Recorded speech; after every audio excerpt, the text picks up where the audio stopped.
Mould No More, you are my hero. You'll get one of these in your kit. So today we're going to see how good it is. Gloves and a mask. Read instructions. What I'm first going to do is I'm going to get rid of everything out of here so I can do a runner.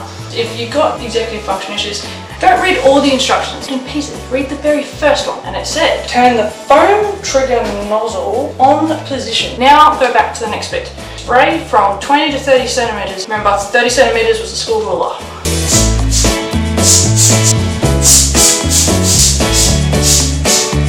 It's been sprayed. Spray the wall.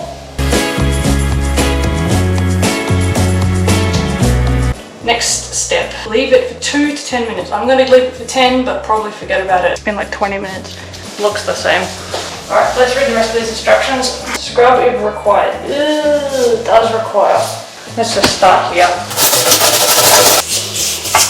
Oh, this is so gross. The mold spray got left on for 20 minutes and nothing moved unless I scrubbed it, but it was pretty bad. So it said scrub if necessary, and it was necessary. So I scrubbed it with this strong brush, and the bits that I scrubbed actually worked. Oh yeah. Rinse with water. Turn nozzle to off. Oh my goodness, it gives you every single step. Mould No More, you are my hero.